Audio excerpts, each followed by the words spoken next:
Olá, companheiras, olá, companheiros, saudações petistas. Essa é mais uma edição do podcast Em Tempos de Guerra, a Esperança Vermelha.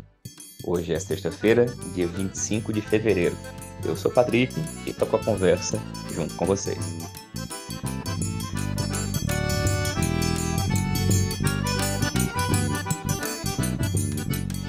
O episódio de hoje, a gente fala principalmente da escalada dos conflitos na Ucrânia. Sobre esse assunto, a gente vai ouvir o companheiro Walter Pomar, que é professor de Relações Internacionais da UFABC, a Universidade Federal do ABC. A gente vai ouvir também a companheira Thelma Mello, que é educadora social, conselheira lá no DF, e comenta pra gente o tema dos 90 anos da conquista do voto feminino aqui no Brasil, que foi marcado ontem, dia 24 de fevereiro.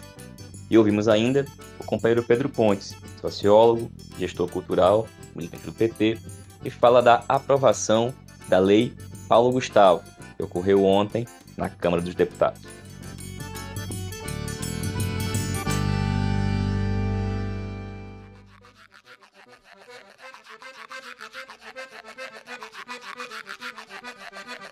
Companheirada, vivemos tempos de crise.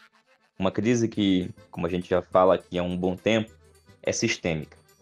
É uma crise do sistema capitalista em esfera global e que afeta diversas dimensões da vida e da existência humana e do planeta. Uma crise econômica, social, ambiental, sanitária, cultural, entre tantas outras. Lembro que quando nós estávamos terminando o ano 2020, após as eleições municipais aqui no Brasil, nós fazíamos também o esforço de realizar um balanço da década passada e exercícios de projeção sobre o que a década de 2020 nos reservava. A década passada, de 2010, foi inteiramente marcada pelo aprofundamento da crise iniciada lá em 2008. Foi marcada por uma brutal ofensiva imperialista dos Estados Unidos para recuperar o controle e a influência em parte dos territórios perdidos na década anterior, principalmente na América Latina. E isso aconteceu por meio de diversos golpes, dos mais variados tipos, como os ocorridos aqui no Brasil, como os tentados na Venezuela, mas também como os golpes efetivados na Europa, lá na Ucrânia, que contou com o apoio direto do imperialismo dos Estados Unidos. Por tudo isso, associado ao crescimento da extrema-direita em vários países, conseguiu vencer eleições, aqui no Brasil, por exemplo, mas também no próprio Estados Unidos, e que se fortaleceu na Europa, as perspectivas para a década de 2020 sinalizavam para uma ampliação dos conflitos. E o ponto central sempre foi a ação do imperialismo dos Estados Unidos e sua disputa, principalmente contra a China, mas também contra outras potências, como é o caso da Rússia, e em vários momentos com movimentações militares, utilizando o seu instrumento, que é a OTAN. Pois bem, é esse o cenário que nos deparamos nesse início de 2022, uma escalada dos conflitos, todas e todos devem estar acompanhando. Na próxima quarta-feira vai ocorrer reunião da Direção Nacional da Tendência Petista Articulação de Esquerda, onde deve ser discutida e também aprovada uma resolução tratando desse assunto. Assim que for aprovada, na próxima edição aqui do podcast, nós vamos trazê-la. Esperamos que até lá, o conflito, caso não já tenha tido seu desfecho, que ele esteja mais próximo. De toda forma, para falar sobre esse assunto, a gente convidou o companheiro Walter Pomar para falar aqui hoje. O Walter, que é professor de Relações Internacionais da UFABC, a Universidade Federal do ABC, em São Paulo, e atualmente também integra o Diretório Nacional do Partido dos Trabalhadores. Walter, companheiro, é guerra, e uma guerra, assim como todo conflito, é cheia de versões acerca dos fatos. Esse certamente é um dos grandes problemas, uma das grandes questões que nós temos agora, entender os motivos que levaram a essa situação. Aqui no Brasil, temos visto as mais variadas análises na esquerda, com todo tipo de posição e tudo quanto é tipo de informação. Todos Queremos a paz, mas o caminho até ela é diferente, de acordo com a forma como se entende os fatos. Pois bem, Walter, guerra de informações, o que é que você tem para falar para a gente sobre esse assunto? Olá, Patrick. Olá, ouvintes do podcast. Pois é, Patrick, a gente tem a guerra em si e a gente tem uma guerra de informação e interpretação. Acerca da guerra em si, nós não temos todos os elementos factuais, até porque os principais meios de comunicação se dedicam a demonizar o governo russo e a informar muito pouco sobre o que de fato está ocorrendo. Agora, acerca da guerra de informação e interpretação, há de tudo um pouco, inclusive muito desconhecimento e lapsos de memória. Por exemplo, o nosso companheiro Celso Amorim afirmou em recente entrevista ao 247 que, abre aspas, estamos vivendo um dia dramático, a primeira grande operação militar em território europeu desde a Segunda Guerra Mundial, fecha aspas. Bom, isso não é correto. Em 1999, a Organização do Tratado do Atlântico Norte atacou o que fora o território da República Federal da Iugoslávia.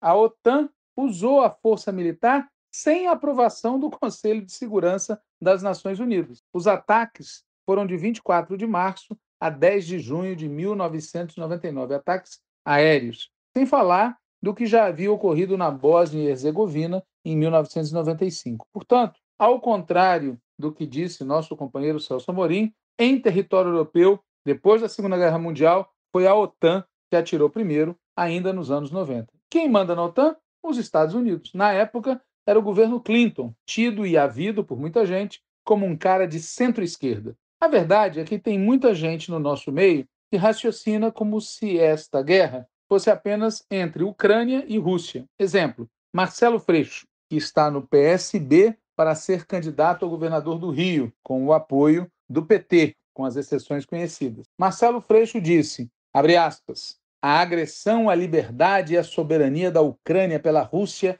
é inadmissível, fecha aspas. O problema é a Ucrânia se converteu num peão da OTAN e dos Estados Unidos para atacar a Rússia. Criticar a Rússia nesse episódio sem nem ao menos citar a presença da OTAN e sem nem ao menos citar o papel dos Estados Unidos é contar a meia história. Há outros setores da esquerda que levam em consideração a existência de vários atores, mas colocam um sinal de igual entre os diferentes participantes do conflito, se opondo a todos, a todas e a todes. É a turma do nem, nem, nem. Um exemplo disso é a Luciana Genro, que foi candidata à presidência da República pelo PSOL. Ela disse, abre aspas, abaixo a agressão russa contra a Ucrânia. Nem Estados Unidos, nem OTAN, nem Putin. Pela autodeterminação do povo ucraniano na condução do país. Fecha aspas. Evidente que a melhor solução sempre passa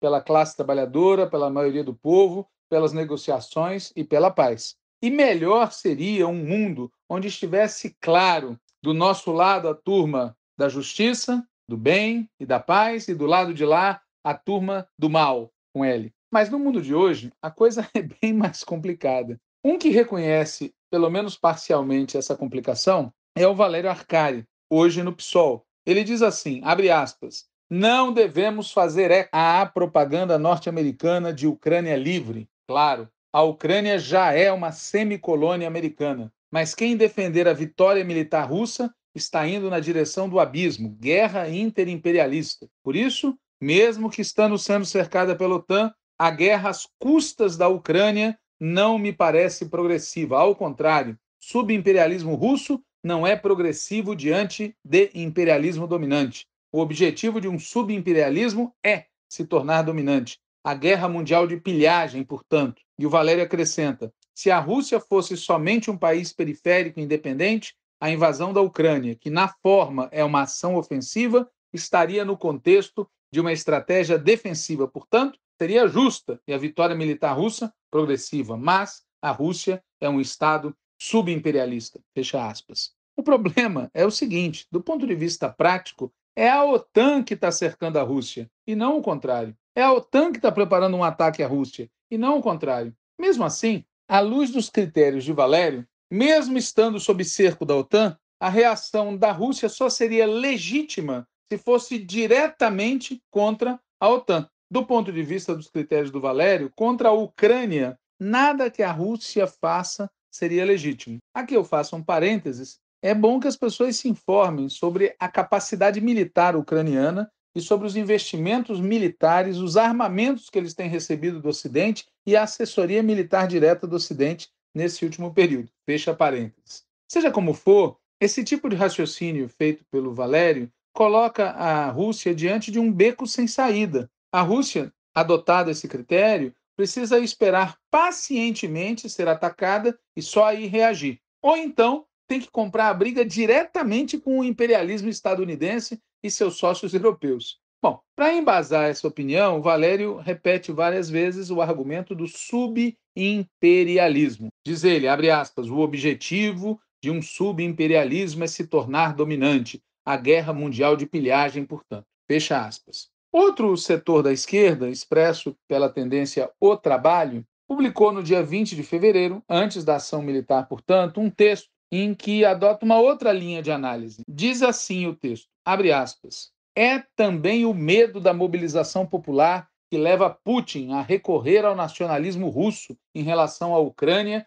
para desviar a atenção dos povos da Federação Russa da imensa deterioração das condições de vida e trabalho. Fecha aspas. Veja, a gente pode debater se é correto ou não essa interpretação sobre o medo da mobilização popular, mas há elementos de sobra para falar de um outro aspecto, que é, repito, o avanço da OTAN contra a Rússia. Só que quando fala, o texto publicado no site de O Trabalho diz o seguinte, abre aspas, nem o povo ucraniano, nem o povo russo querem a guerra, e as populações de Donbass e Donetsk também não querem, fecha aspas. Bom, o povo é muita gente, mas o que se pode dizer com certeza é que do lado da Ucrânia há setores extremamente belicistas e que do lado das repúblicas separatistas, uma parte da população foi à guerra para exatamente sair do controle do governo ucraniano. O que sim se pode dizer é que uma guerra causa um sofrimento imenso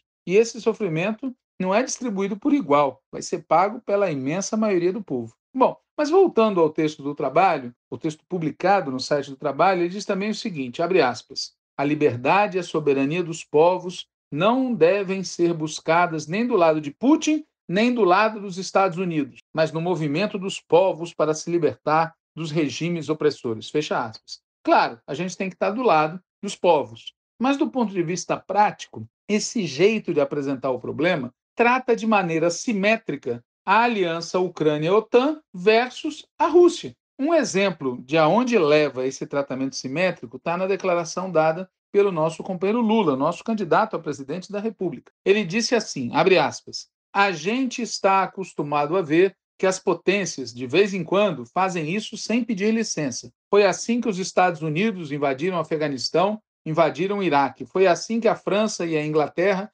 invadiram a Líbia. E é assim que a Rússia está fazendo com a Ucrânia. Fecha aspas. Bom, esta afirmação do Lula não é correta. No que diz respeito aos Estados Unidos, à França e à Inglaterra, e no que diz respeito ao sem pedir licença. Primeiro é bom lembrar que faz algum tempo que Putin está buscando uma saída negociada. Portanto, o sem pedir licença, no caso da Rússia, é desconhecer os fatos. Segundo, nem o Afeganistão, nem o Iraque, nem a Líbia eram ameaças reais para os Estados Unidos. No caso do Afeganistão, o pretexto foi Bin Laden. No caso do Iraque, tinha o pretexto das mentirosas e inexistentes armas de destruição em massa. No caso da Líbia, o pretexto foi proteger o povo que estaria sendo massacrado pela aviação de Gaddafi. Pois bem, nos três casos, a gente sabe muito bem que os motivos eram outros, que se mentiu e que os efeitos foram terríveis. Agora, no caso da Ucrânia, não tem pretexto, tem um fato inegável. A expansão da OTAN, que desde 1999 incorporou a Polônia, a Tchequia, a Sérvia, a Hungria, a Estônia, a Lituânia, a Letônia, a Romênia, a Bulgária, a Albânia, a Macedônia do Norte e Montenegro. É um cerco à Rússia. E a adesão da Ucrânia à OTAN é cruzar uma linha vermelha. Infelizmente, esse tema da OTAN e dos Estados Unidos também não apareceu na nota do PT. Parece que havia uma outra nota no tweet que lembrava da OTAN, mas parece que ela foi apagada. Agora, a nota oficial, assinada pela companheira Glaze e pelo companheiro Romênio, diz assim, abre aspas, o PT sempre defendeu que as relações internacionais sejam pautadas pelo respeito à autodeterminação dos povos e no diálogo democrático entre países, visando a construção da paz, progresso e justiça social para todos. A resolução de conflitos de interesses na política internacional deve ser buscada sempre por meio do diálogo e não da força, seja militar, econômica ou de qualquer outra forma. Neste momento, entendemos que a solução do contencioso entre Rússia e Ucrânia deve se dar de forma pacífica, utilizando todas as possibilidades de mediação em fóruns multilaterais. Fecha aspas. A nota do PT, como dissemos, não fala da OTAN e dos Estados Unidos, mas pelo menos não fala do ataque russo. E está certo falar em paz. E é preciso buscar a mediação em fóruns multilaterais. Mas é preciso também dizer quais são as condições reais para uma solução pacífica. E a principal dessas condições é o recuo da OTAN e o expresso compromisso de que a Ucrânia não vai integrar a coalizão. Notem que alguns países, depois da Segunda Guerra Mundial, assumiram a neutralidade e funcionou. Bom, agora, na esquerda, além dessas posições anti-Putin e nem e tímidas em relação a apontar a responsabilidade dos Estados Unidos e da OTAN, existem também posições que, com mais ou menos ressalvas, adotam um ponto de vista, digamos, mais compreensivo e abertamente simpático ao Putin. É o caso, com destaque, do jornal Hora do Povo, que é o jornal de uma tendência interna do Partido Comunista do Brasil. Diz o jornal Hora do Povo, abre aspas, a Rússia iniciou uma operação militar na Ucrânia após um pedido das autoridades das repúblicas populares de Donetsk e Lugansk por assistência para repelir a agressão militar de Kiev. Fecha aspas. É o caso também do nosso companheiro Marcelo Buzetto, do MST, que soltou um pequeno texto dizendo, abre aspas, não, a Rússia não invadiu a Ucrânia. A Ucrânia tem sido utilizada pelos Estados Unidos, União Europeia e OTAN para ameaçar a Rússia e os cidadãos russos que vivem no interior da própria Ucrânia. Durante 8 anos, o governo da Ucrânia aprovou leis antidemocráticas, perseguiu e reprimiu judeus, russos e comunistas. Os partidos que governam a Ucrânia falaram em destruir a conspiração comuno-judaica russa. Membros do governo da Ucrânia fazem homenagens a personagens da história conhecidos por sua colaboração com os nazistas na Segunda Guerra Mundial, quando a Ucrânia, parte da União das Repúblicas Socialistas Soviéticas, foi invadida pelas tropas de Hitler. Fecha aspas.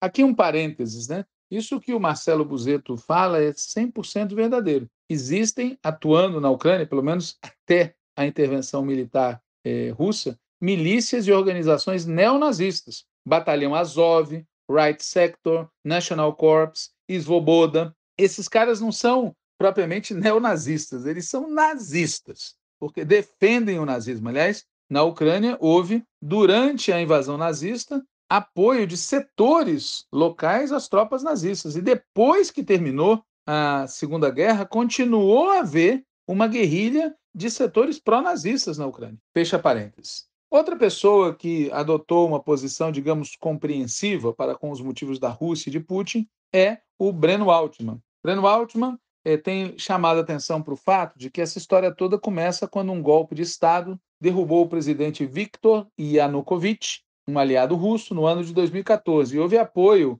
dos Estados Unidos e de potências da Europa a esse golpe de Estado. A lógica era incorporar a Ucrânia à OTAN. A reação da Rússia foi ocupar a Crimeia, que é um ponto estratégico, porque ali está uma base naval muito importante para a Rússia, e, ademais, a Crimeia foi cedida à Ucrânia nos anos 50. Depois, uma outra reação foi o surgimento das repúblicas separatistas, já citadas, de Lugansk e Donetsk. E isso resultou numa guerra civil de 5 meses, que foi, enfim, cessou a partir dos chamados Acordos de Minsk, que vêm sendo desrespeitados pelo lado ucraniano. Em 2019, o atual presidente, o Zelensky, foi eleito, e foi eleito defendendo a incorporação da Ucrânia à OTAN. E em 2021, exatamente, a Ucrânia reiniciou os ataques contra as repúblicas separatistas. Isso tudo o Breno tem lembrado, assim como ele tem lembrado também que a lógica da Casa Branca, ao invés de levar a sério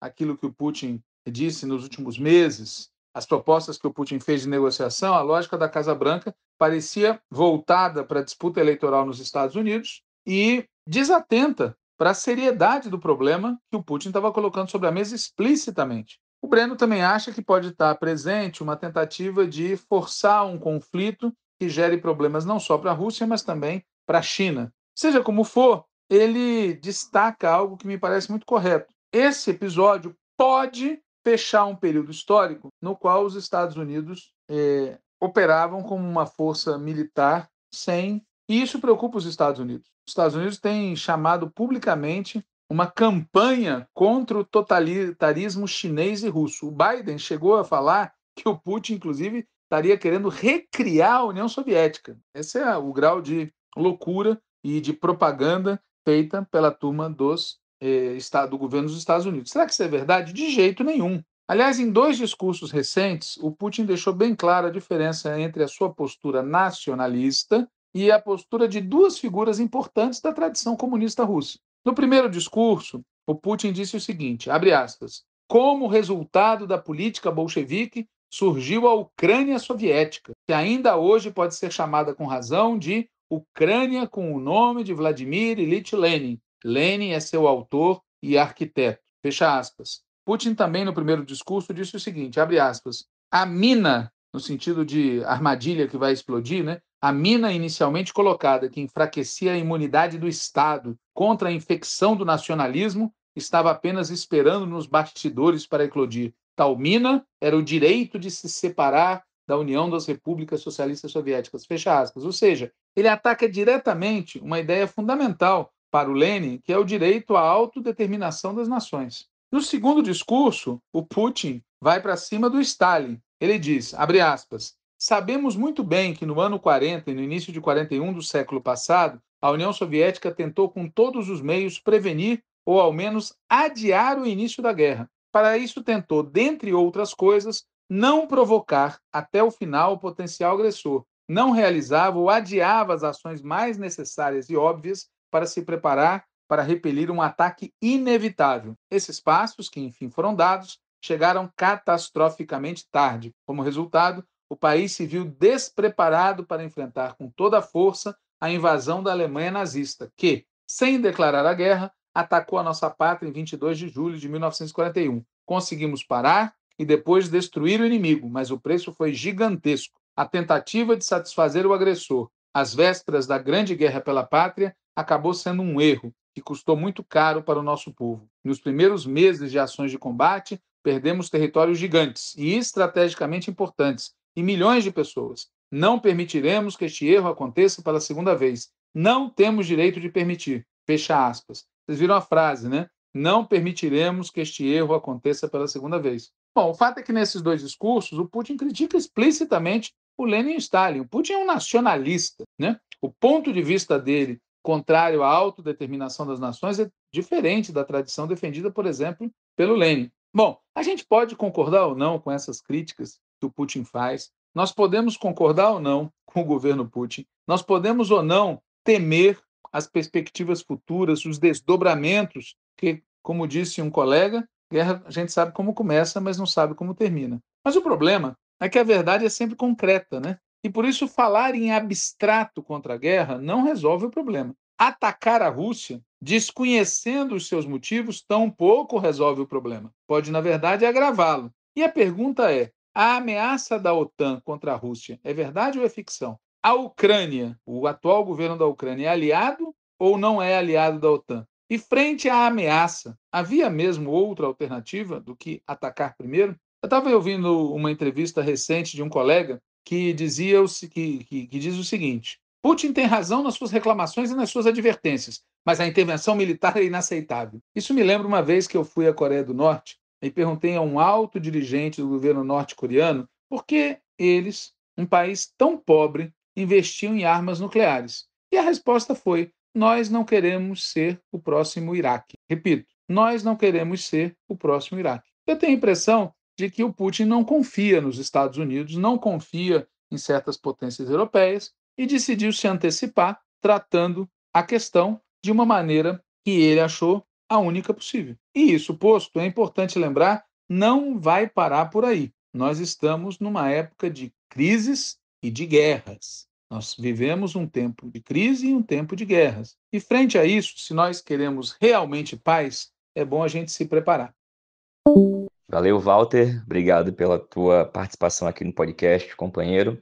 E lembro, pessoal, como mencionei aqui no começo, que na próxima semana tem reunião da Direção Nacional da Tendência Petista Articulação de Esquerda, onde deve ser discutida e também aprovada uma resolução tratando especificamente desse assunto.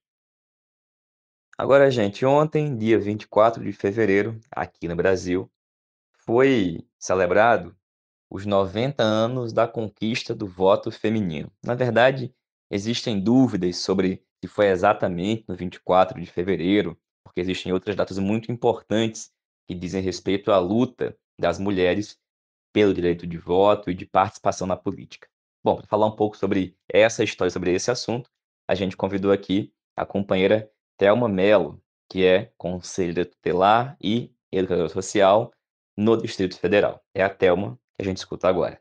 Olá, eu sou a Thelma Mello, sou conselheira tutelar, educadora social, artista, feminista e socialista. E hoje eu vou falar para vocês um pouco sobre o 24 de fevereiro, data que celebramos os 90 anos do voto feminino no Brasil. Em 24 de fevereiro de 1932, o Getúlio Vargas publicou o Decreto 2076, que instituiu o direito ao voto feminino, o Código Eleitoral, o voto secreto e criou a Justiça Eleitoral. Porém, o voto feminino só era permitido às mulheres alfabetizadas e assalariadas, o que deixou milhares de mulheres de fora. O ano de 1933 foi o primeiro ano que as mulheres poderiam votar, mas se você acha que essa história começa aqui, você está muito enganado. A luta pelo direito ao voto feminino no Brasil começa lá no final da década de 1890, com movimentos de mulheres que se juntaram para exigir os seus direitos políticos. Essas mulheres eram chamadas de sufragistas.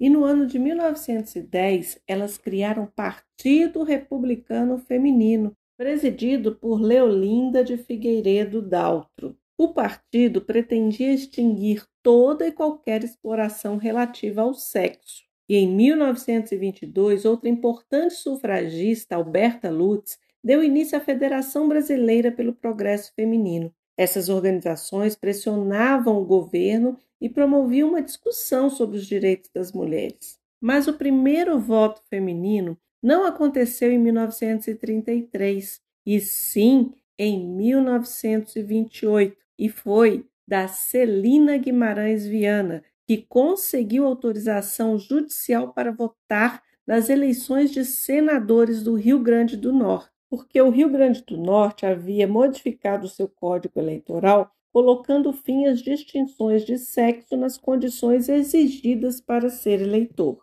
Foi também no Rio Grande do Norte que tivemos a primeira mulher eleita prefeita do Brasil, Alzira Soriano, em 1928. De lá para cá, as mulheres continuam lutando para garantir igualdade de condições nas disputas dos espaços políticos. As mulheres parlamentares são vítimas cotidianas de violência política, pois a sociedade brasileira ainda repousa no alicerce escravista e patriarcal.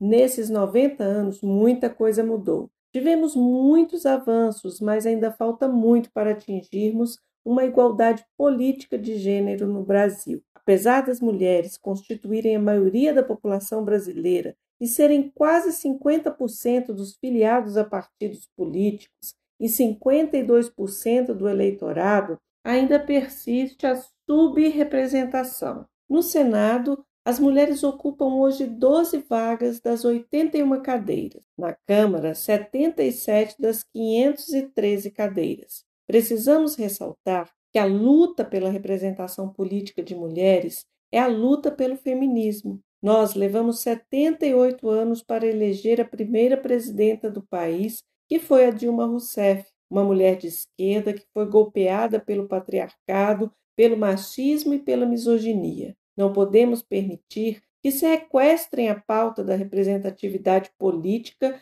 com o feminismo liberal, porque este é baseado na meritocracia que reproduz e acirra as opressões. É uma falácia. Por isso, precisamos escolher as mulheres que se alinham com o feminismo libertário, revolucionário, socialista. Valeu, Thelma. Obrigado. E aproveitando, Thelma, você estava aí em Brasília, fala para a gente rapidinho da aprovação da lei Paulo Gustavo, que aconteceu nesse dia 24 também.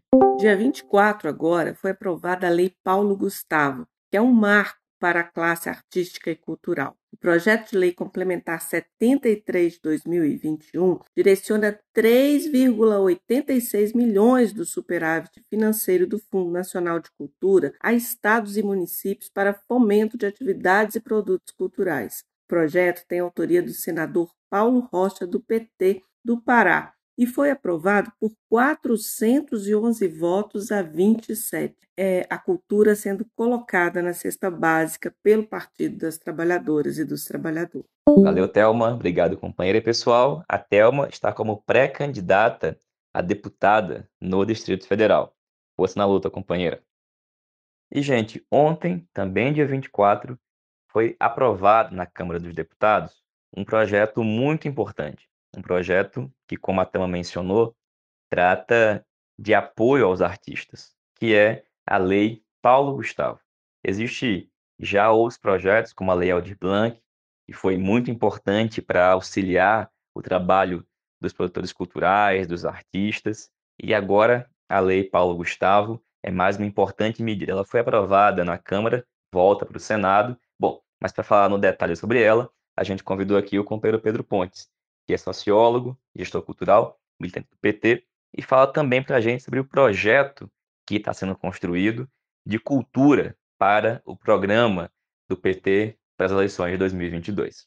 Olá, olá, companheiros e companheiras, camaradas de lutas. Aqui quem fala é João Pontes, sociólogo, gestor cultural, companheiro de luta, gaúcho que mora em Belo Horizonte. Prazer estar aqui conversando com vocês. Queria comentar com vocês que ontem, o dia 24 de fevereiro de 2022, é um dia memorável na história da cultura brasileira, dos direitos culturais, da luta pela garantia dos direitos culturais e da diversidade, por um conjunto de conquistas importantes que devem ser celebradas no campo cultural. À tarde, nós tivemos duas importantes vitórias no Parlamento brasileiro. Uma delas foi a aprovação da Lei Paulo Gustavo e também a aprovação da Lei Aldir Blanc II. A Lei Paulo Gustavo, que é um projeto de autoria da bancada do PT no Senado e que é uma construção da setorial de cultura do PT, com vários companheiros e companheiras, já havia sido aprovada no Senado e agora aprovada na Câmara dos Deputados. É uma lei emergencial, semelhante à Lei Aldir Blanc, mas com a característica que é a destinação de quase 4 bilhões de reais que já estavam contidos no Fundo Nacional de Cultura, no Fundo Setorial do Audiovisual, ou seja, já eram recursos conquistados pelo setor cultural através de seus dispositivos institucionais de captação, como o Codecine, ou seja, vem da movimentação econômica do setor, especialmente do audiovisual, e que não vinham sendo destinados desde o golpe pelos governos, dado ao ataque dos governos Temer e do governo Bolsonaro à diversidade cultural e aos direitos culturais. Esse recurso vinha se acumulando no Fundo Setorial do Audiovisual e não destinado a quem deveria. Nesse ano, o governo apresentou e aprovou um projeto de lei que permitiria que esses recursos pudessem ser destinados à amortização da dívida pública. E aí a Lei Paulo Gustavo foi apresentada para que não só não fosse utilizada para amortização da dívida pública, como fossem destinadas ao setor cultural emergencialmente por conta dos impactos da pandemia. Então, ou seja, o campo cultural, que é um dos mais impactados pela crise econômica e pela pandemia, foi o primeiro setor a fechar e tem sido ainda um dos com maiores dificuldades de retorno, conquista, então, esse recurso importante, né, que já é seu, inclusive, para a mitigação desses efeitos, né, dramáticos no campo cultural, os trabalhadores e as trabalhadoras do campo da cultura. Então, ontem nós tivemos a aprovação desse projeto de lei na Câmara dos Deputados e Deputadas.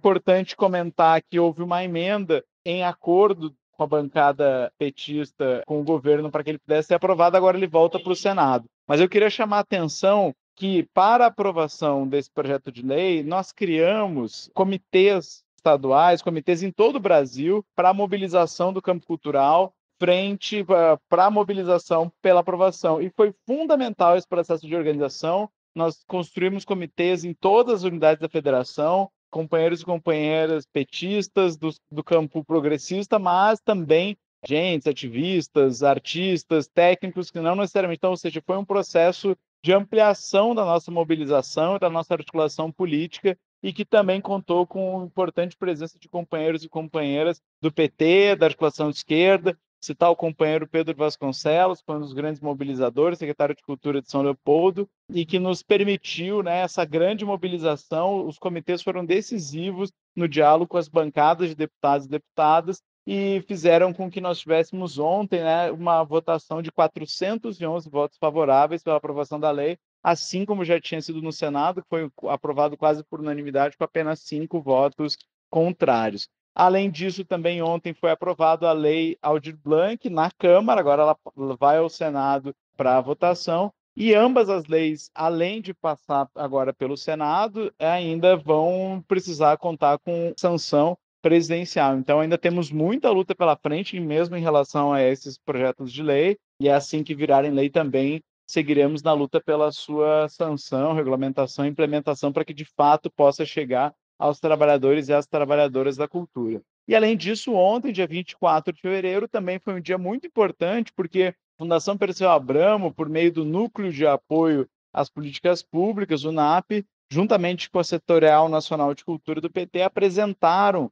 para o campo cultural, para os setores progressistas, para os partidos que em breve comporão a frente partidos para a candidatura de Lula, um texto de referência, um documento chamado Por uma Política Cultural para o Brasil, que é um disparador de um processo de construção de um programa para esse processo eleitoral, um programa para o campo da cultura. Então, também contou com participação de companheiros e companheiras. Eu tive a oportunidade, inclusive, de ontem apresentar esse texto em uma live organizada pela TVPT, também ter elaborado a primeira versão do texto e participado da coordenação junto com vários e várias companheiras. Também o companheiro Pedro Vasconcelos esteve nessa frente de luta. E a gente, então, tem esse texto, ele está disponível no site da Fundação Perseu Abramo, são aproximadamente 20 páginas, com um conjunto de diretrizes, desafios, diretrizes e uma agenda estratégica para o campo cultural. E é importante destacar que a disputa programática ela é fundamental. A gente entende que não só é necessário um programa ousado, avançado, mais radicalizado para o país como um todo, né, do ponto de vista da economia, da correlação de forças e tal, mas que também a dimensão simbólica, a dimensão cultural seja considerada estratégica, né? A gente viu com os nossos governos, Lula e Dilma, que a disputa de imaginários, a disputa de visões, a disputa simbólica mesmo é fundamental e talvez tenha sido uma das grandes lacunas, por mais que tenhamos tido grandes conquistas no campo da cultura dos governos Lula e Dilma, especialmente com o Gil e com o Juca Ferreira, ainda assim as políticas públicas culturais não tiveram o impacto e a escala necessária. Então, a disputa simbólica, a disputa de hegemonia, ela passa, sem dúvida nenhuma, pelas políticas culturais, e esse documento que nós apresentamos ontem tem esse papel de não só apresentar um programa para um setor, digamos assim, né? A proposta não é um programa setorial,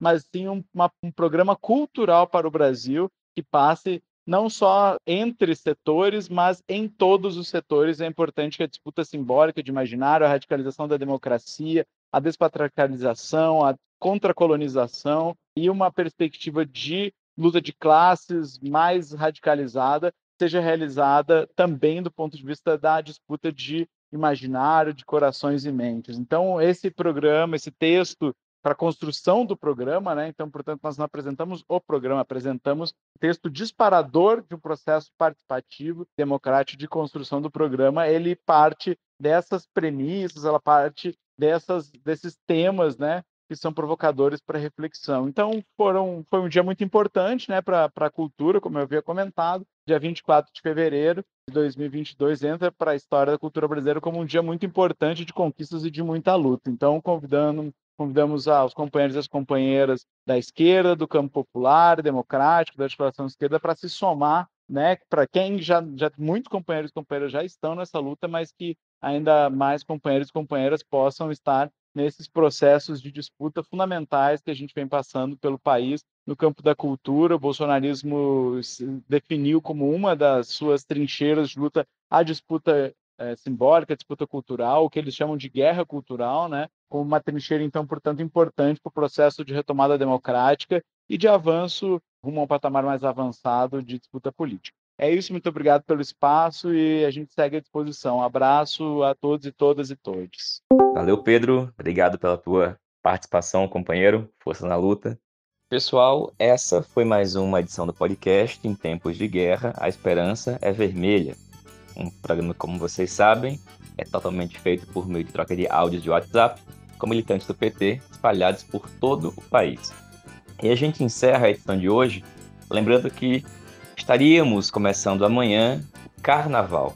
Infelizmente, pelo segundo ano consecutivo, nós não teremos as festividades por conta da pandemia. De toda forma, existe a possibilidade de nós não termos a edição de segunda-feira. Isso não está dado ainda. Caso a gente consiga, vamos garantir uma edição na segunda. Caso nós não consigamos, ao longo dos próximos dias, a gente tenta publicar uma edição especial, dando conta dos temas mais relevantes do momento. De toda forma, a gente encerra a edição de hoje ao som de uma canção de Ângela Maria, que embalou muitos carnavais em diversos locais de todo o país e que tem muito a ver com o momento que a gente está vivendo. Desejamos a todas e todos um bom fim de semana, saudações petistas e até mais.